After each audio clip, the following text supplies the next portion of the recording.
ಒಂದಾನೊಂದು ಕಾಲದಲ್ಲಿ ಶಂಖಚೂಡ ಅನ್ನೋ ರಾಜ ನಾಗಲೋಕವನ್ನ ಆಳ್ತಿದ್ದ. ಅವನಿಗೆ ದೇವರತಿ, ನಾಗರತಿ, ಚಾರುರತಿ, ಮಂದರತಿ ಮತ್ತು ನೀಲರತಿ ಅಂತ 5 ಜನ ಹೆಣ್ಣು ಮಕ್ಕಳಿದ್ರು. ಆ 5 ಜನ ಒಮ್ಮೆ ಶಿವನ ಮಗನಾದ ಸುಬ್ರಹ್ಮಣ್ಯ ಸ್ವಾಮಿಯನ್ನ ಮದುವೆಯಾಗುವ ಬಯಕೆಯಿಂದ ಕೈಲಾಸಕ್ಕೆ ಹೋದ್ರು. ಆದ್ರೆ ನಂದಿ ಈ 5 ರಾಜಕುಮಾರಿಯರ ದಾರಿಯನ್ನ ತಡೆದು ಹಾವುಗಳಾಗುವಂತೆ ಶಾಪವನ್ನ ಕೊಟ್ಟ.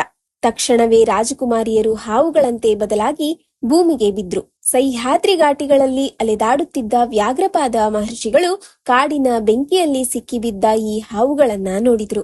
ಅವರಲ್ಲಿದ್ದ ದೈವಿಕ ಶಕ್ತಿಯಿಂದ ಈ ಹಾವುಗಳ ಹಿನ್ನೆಲೆ ಅವರಿಗೆ ತಿಳಿಯಿತು. ಶಾಪಗ್ರಸ್ತರಾದ 5 ರಾಜಕುಮಾರಿಯರಿಗೆ ಮಹರ್ಷಿಗಳು, ನಿಮ್ಮ ಶಾಪ ಕಾಲಕ್ರಮೇಣ ಒಬ್ಬ ರಾಜನಿಂದ ಮುಕ್ತಿ ಕಾಣುತ್ತದೆ ಅಂತ ಹೇಳ್ತಾರೆ. ಇದರ ಮಧ್ಯೆ ಸಹ್ಯಾದ್ರಿ ಪರ್ವತಗಳಲ್ಲಿ ವೇಷ ಧರಿಸಿ ಅಲೆದಾಡುತ್ತಿದ್ದಂತಹ ಅವಂತಿ ದೇವವರ್ಮ ರಾಜ ಈ 5 ಹಾವುಗಳನ್ನ ನೋಡಿ ಅವುಗಳನ್ನ ರಕ್ಷಿಸಲು ನಿರ್ಧರಿಸಿದ. ಬಟ್ಟೆಯಲ್ಲಿ ಈ ಹಾವುಗಳನ್ನ ಸುತ್ತಿಕೊಂಡು ಪಶ್ಚಿಮಕ್ಕೆ ಪ್ರಯಾಣವನ್ನ ಆರಂಭಿಸಿದ. ಹಾವುಗಳು ಬಟ್ಟೆಯ ಹೊದಿಕೆಯಿಂದ ಜಾರಿಕೊಂಡು ಹತ್ತಿರದ ಗೆದ್ದಲು ಗುಡ್ಡವನ್ನ ತಲುಪಿದವು.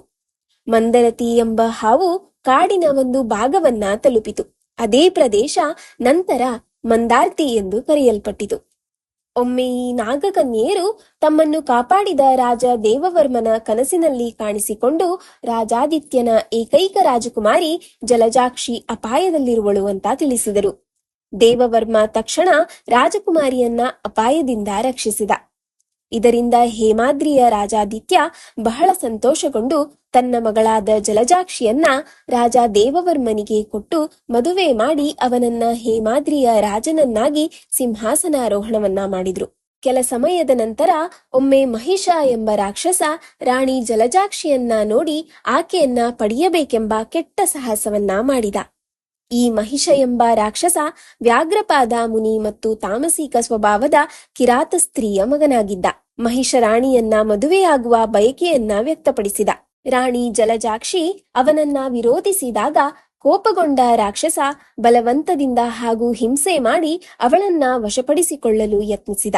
ತೀರವಾಗಿ ದುಃಖಿತಳಾದ ರಾಣಿ ಜಲಜಾಕ್ಷಿ ತನ್ನ ಅರಮನೆಗೆ ಹೋಗಿ ನಡೆದುದನ್ನೆಲ್ಲ ಪತಿ ದೇವವರ್ಮನಿಗೆ ಹೇಳಿದಳು. ಇಬ್ಬರು ಸುದೇವ ಮುನಿಯ ಆಶ್ರಮದಲ್ಲಿ ಆಶ್ರಯ ಪಡೆಯಲು ನಿರ್ಧರಿಸಿದರು. ನಂತರ ಈ ರಾಕ್ಷಸ ಮಹಿಷ ರಾಜ ದಂಪತಿಗಳಿಗೆ ಆಶ್ರಯ ನೀಡಿದ ಕಾರಣ ಸುದೇವ ಮುನಿಯ ಮೇಲೆ ಕೋಪಗೊಂಡು ಆಶ್ರಮದ ಮೇಲೆ ದಾಳಿ ಮಾಡಲು ಮಹೋದರ ಎಂಬ ರಾಕ್ಷಸನನ್ನ ಅಲ್ಲಿಗೆ ಕಳಿಸಿದ. ಸುದೇವ ಮುನಿ ಋಷಿಗಳು ಅಲೌಕಿಕ ಶಕ್ತಿಯನ್ನ ಹೊಂದಿದ್ದ ಮಹಾನ್ ತಪಸ್ವಿಗಳಾಗಿದ್ರು. ಅವರು ತಮ್ಮ ಆಶ್ರಮ ಹಾಗೂ ರಾಜ ದಂಪತಿಗಳನ್ನ ರಕ್ಷಿಸುವಂತೆ ತಾಯಿ ದುರ್ಗೆಯನ್ನ ಪ್ರಾರ್ಥನೆ ಮಾಡಿದ್ರು. ಇದ್ದಕ್ಕಿದ್ದಂತೆ ಒಂದು ದೊಡ್ಡ ಗೆದ್ದಲಿನ ಗುಡ್ಡವು ರಾಕ್ಷಸನ ಮುಂದೆ ಕಾಣಿಸಿಕೊಂಡು ಅವನು ಬಳಸಿದ ಎಲ್ಲಾ ಆಯುಧವನ್ನ ನುಂಗಿಕೊಂಡಿತು. ರಾಕ್ಷಸ ಮಹಿಷನು ಸ್ವತಃ ಮುನಿಯ ವಿರುದ್ಧ ಹೋರಾಡಲು ನಿಂತಾಗ ರಾಜ ದಂಪತಿಗಳು ತಾಯಿ ದುರ್ಗೆಯನ್ನ ರಕ್ಷಣೆಗಾಗಿ ಬೇಡಿಕೊಂಡರು. ದುರ್ಗಾ ಪರಮೇಶ್ವರಿ ತಾಯಿ ತನ್ನ ಎಲ್ಲಾ ಶಕ್ತಿ ಹಾಗೂ ವೈಭವದೊಂದಿಗೆ ಕಾಣಿಸಿಕೊಂಡು ಭೂತಗಣಗಳಾದ ವೀರಭದ್ರ, ಹೈಗುಳಿ, ಕಲ್ಲುಗುಟಿಕ ಹಾಗೂ ಬೊಬ್ಬರಿಯ ದೈವಿಕ ಶಕ್ತಿಗಳಿಗೆ ಎಲ್ಲಾ ರಾಕ್ಷಸರನ್ನ ನಾಶ ಮಾಡುವಂತೆ ಆದೇಶಿಸಿದಳಂತೆ. ಕೊನೆಗೆ ರಾಕ್ಷಸ ಮಹಿಷ ತಾಯಿ ದುರ್ಗೆಯ ಮುಂದೆ ಶರಣಾಗಿ ಕೆಂಡ ಸೇವೆಯನ್ನ ಮಾಡುವ ಭಕ್ತರಿಗೆ ಸಾಕಷ್ಟು ಪ್ರತಿಫಲ ದೊರೆಯುವಂತೆ ಬೇಡಿಕೊಂಡು ಅವನ ಆತ್ಮ ತಾಯಿಯ ಪಾದಗಳಿಗೆ ಶರಣಾಯಿತಂತೆ.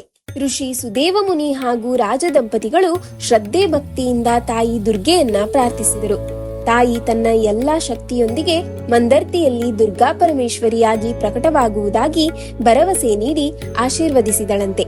ನಂತರ ರಾಜ ದೇವವರ್ಮನ ಕನಸಿನಲ್ಲಿ ಕಾಣಿಸಿಕೊಂಡ ಸುಬ್ರಹ್ಮಣ್ಯ ಸ್ವಾಮಿಯ ಮಾರ್ಗದರ್ಶನದಂತೆ ವರಾಹಿ ನದಿಯಲ್ಲಿ ಕಂಡುಕೊಂಡ ದುರ್ಗಾ ವಿಗ್ರಹವನ್ನ ಎಲ್ಲಾ ಶ್ರದ್ಧೆ ಭಕ್ತಿಯಿಂದ ಪ್ರತಿಷ್ಠಾಪಿಸಿದರು. ಆ ಸ್ಥಳವೇ ಮಂದರ್ತಿಯ ಶ್ರೀ ದುರ್ಗಾ ಪರಮೇಶ್ವರಿ ದೇವಸ್ಥಾನ. ಮಂದರ್ತಿಯಮ್ಮ ದುರ್ಗಾ ಪರಮೇಶ್ವರಿ ಅಂದಿನಿಂದ ಇಂದಿನವರೆಗೂ ನಂಬಿದವರನ್ನ ಕೈಬಿಡದೆ ಶ್ರದ್ಧೆಯಿಂದ ಬೇಡಿಕೊಂಡ ಭಕ್ತರ ಬೇಡಿಕೆಗಳನ್ನ ಪೂರೈಸುವ ಮಹಾನ್ ಶಕ್ತಿ.